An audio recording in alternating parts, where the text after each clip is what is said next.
Hello everyone, good afternoon. My name is Jose Torres. I'm a student at Miramar College, and today we'll be presenting and talking about a metatarsalgia. It's a condition that affects the ball of your foot and can cause pain and inflammation. It is surprisingly common and almost anyone could have it.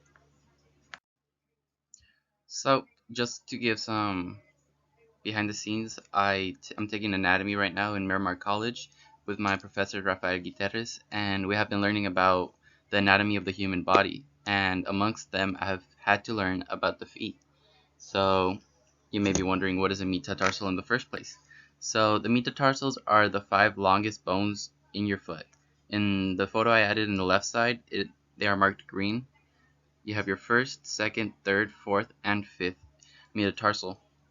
So a lot of pressure is applied in that area since it's the base of all your weight, your feet, and that means that it's prone to having an injury, or stepping wrong can injure you. So what is a metatarsalgia? A metatarsalgia, is pain and inflammation in the ball of your foot or your forefoot, which is, as I said, pain and inflammation in your metatarsals, your longest bones in your feet. So who can it affect? What's some background on who it can affect is many people. It's extremely common. It can affect anyone, to be exact. One thing that can cause metatarsalgias is if your shoes do not fit right, which you may think it's not something that can possibly affect you to this point, but even if your shoes don't fit right, you could be subject to that injury. Also, if you're an athlete, it's very common overusing your feet. In the military, having to walk in unplaned grounds, having to wear boots, all of that. Another thing is overweight. If you're overweight, as I said, your feet bear all the weight in your body. So if you're overweight, too much pressure could also cause metatarsalgia, or some deformities, flat feet, high arches, or anything can cause a metatarsalgia. So for my anatomy class, I had to talk and find something, some injury or something that happened to me or a family member that I could talk about for an honors project. So I decided to choose something that happened to my father, which is a metatarsalgia. I wanted to share something personal, a personal story of my father. So my father did have a metatarsalgia in his third metatarsal, the middle one. Something about him, some information about him is that he enjoys to go on walks. He lives in Mexico, which in some areas can have uneven places where you can walk. There could be rocks, it could be uneven, the streets, or unleveled. So he also likes to wear tight fitting shoes. He likes Converse, and sometimes they don't fit him as well, which can cause like a strain on his foot, causing them to be too tight. And one day he had a little fall where he had to step on the floor kind of harshly, like too hard, and he noticed inflammation when he took his shoe off, like a little bit after when he took the harsh step, and he noticed pain and the inflammation I was talking about. So one small misstep caused his inflammation. That shows how easy it is to develop this condition. It's something very common, could happen to anyone. And something else about my father is that he is a little bit on the heavier side. So going on his walks can cause a lot of pressure on his foot, especially if he walks for so much time, as one of his hobbies is walking. That could have also been like a cause for his metatarsalgia. So for my honors project, as I was researching what could have happened to my father, what could have caused it, I came across some articles, some peer-reviewed articles where I was doing my research, and one of them that I found talked about metatarsalgias and was posted in the British Medical Journal in 1944 by A.C. Fisher. It is a little bit of an older article, but it was still had a lot of injuries and a lot of medical terminology and everything that I used to research and learned a lot from. So the article was very similar, is what I found, to what my father was going through. Fisher did have a quote in his area of salgias, where he notes, particularly as the weighted foot rolls forward on the metatarsal heads, it contributes to a grinding action to the weight effect. So as I mentioned previously, my dad is on the heavier side.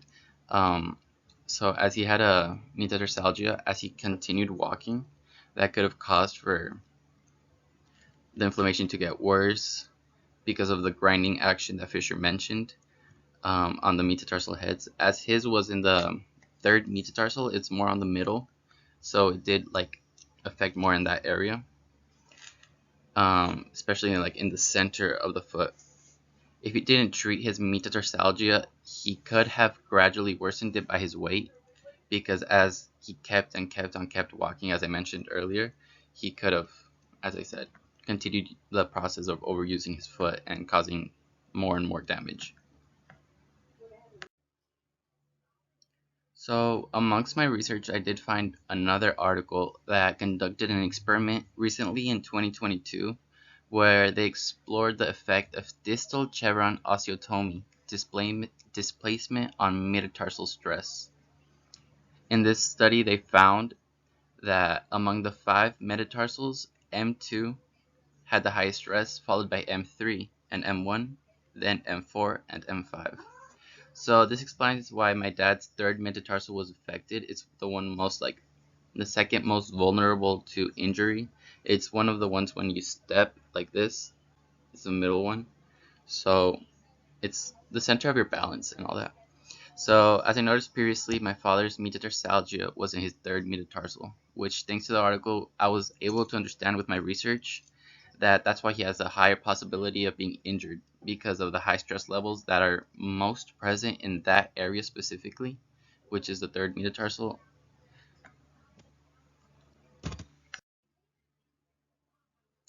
So during my research, I also wanted to find out, apart from who it affects, that I had um, an idea of who it was: overweight individuals, people who overuse their feet, military people, veterans, athletes.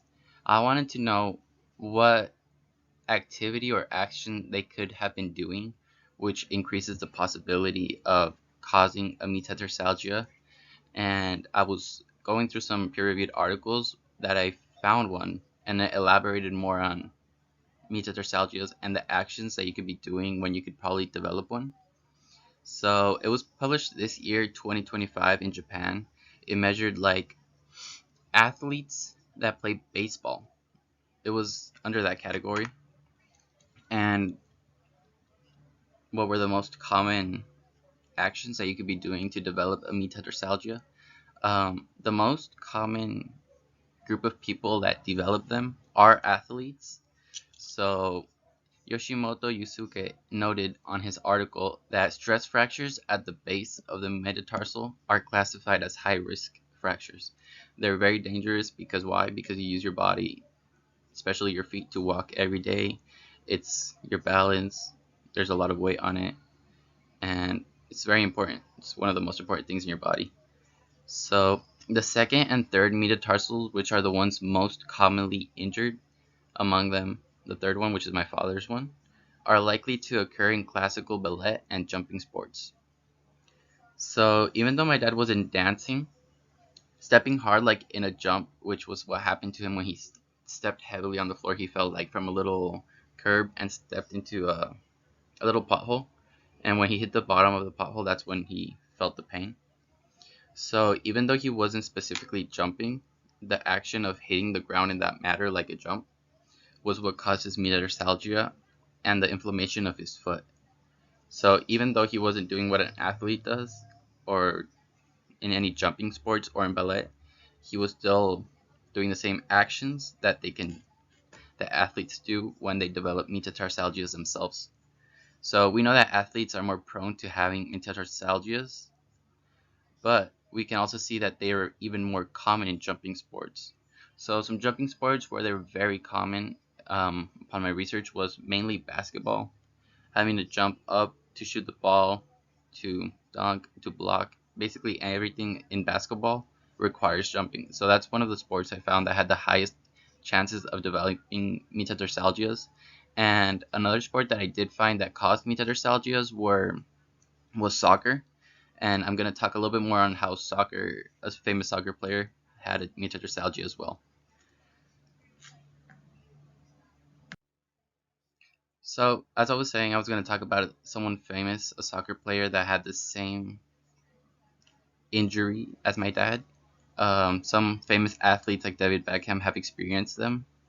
So, one popular case that I did find was David Beckham on the right hand side, who in 2002, just before the World Cup, fractured his second metatarsal bone, which was the mostly injured one, as I've mentioned before on my research. So for him, he went under intensive rehab. He was going rehab every day at all times to be able to recover in time to play in the World Cup. He also went through physiotherapy and wore footwear that fit him perfectly and protected his foot everywhere. They gave him extensive treatment, and it shows how serious the injury can be, even at the highest levels of taking care of yourself. He also wore a special designed boot and received treatment every day, always at all time. He was actually able to recover in time to play in the World Cup.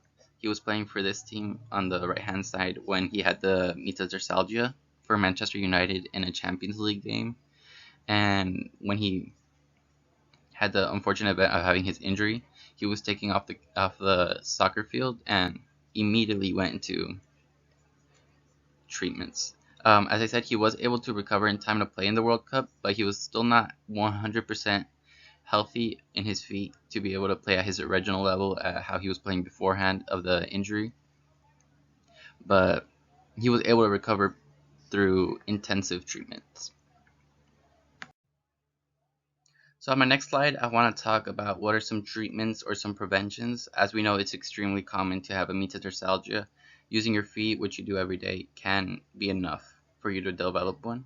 So as I continued my research, I found an article on a study that showed a prevention to metatarsal stress, how to protect your feet before it happens so you can prevent it entirely. So the study showed that they added a carbon fiber plate inside the shoe. The study showed different positions geometrically of how they put the carbon fiber plate inside of it, which changed the thickness and the location of where it was and of the shoe. So the thickness of the shoe and where it's at on how it could prevent your susceptibility of developing an injury like a metatarsalgia was its main purpose, and it also showed how it reduced the pressure and strain on your forefoot and the stress on your metatarsals, which is something very important when you want to prevent yourself from such an injury. So that's one way you could prevent it: proper footwear, taking care of your feet, and wearing proper shoe wear. One treatment is physical therapy as well to your feet muscles. The same article as I mentioned previously, published in 1944 in the British Medical Journal by Fisher, he states that treatment is directed towards strengthening the foot muscles that are supposed to brace the transverse arch of the foot. So the transverse arch of the foot is what goes across your foot. When your foot is like this, what goes across like that. So some prevention, some treatments could be some foot exercises that could work are marble pickups, where you put some marbles on the floor, like around 20, and you try to pick them up with your own toes and move them and locate them inside a cup. It works on the grip of your foot and strengthening those muscles. It works to work those out. Or calf raises, where you stand on somewhere elevated and you slowly dip yourself up and pick yourself back up only with your feet to strengthen the muscles in your feet. There are many other treatments and preventions like resting your feet, icing them to reduce inflammation, NSAIDs, which are non-steroidal anti-inflammatory drugs. Those help reduce the inflammation in your foot if that's what you need. Most commonly, you will need it if you have a metatarsalgia. Arch support, proper footwear, and gradual activity progression. So something you should not be doing is doing exercise, but doing them extremely fast. Like if you started running today, don't try and run 5 miles, don't try to run 10 miles. You have to gradually improve and progress your activity, not just from one straight go. Not from one straight go. So taking care of not overusing your feet is probably the best advice I could give you. So, in conclusion, metatarsalgia is something very common. It could happen to any of us, but at the same time, it's a condition that is very oftenly preventable. It's something that, with proper knowledge, you can take care of yourself. Some symptoms are pain and inflammation in the ball of the foot, usually due to overuse, poor biomechanics, or improper footwear. As long as you take care of your feet using proper footwear, not overusing them, and taking care of yourself in general, you don't have to worry about developing a metatarsalgia. There are also many treatments and preventions. By taking care of yourself, you can also maintain your health in your foot, improve your mobility, and prevent any complications in general. So it's something great to have knowledge on. Thank you for listening to me. I hope you can use any information that I talked about and take it into your own account in your everyday life. Thank you for listening. Here are my works cited. Here were all the studies, are the articles that I used, are these ones right here. So if you're curious on anything I said, you could click on them and read them. Thank you so much one more time, and thank you for listening.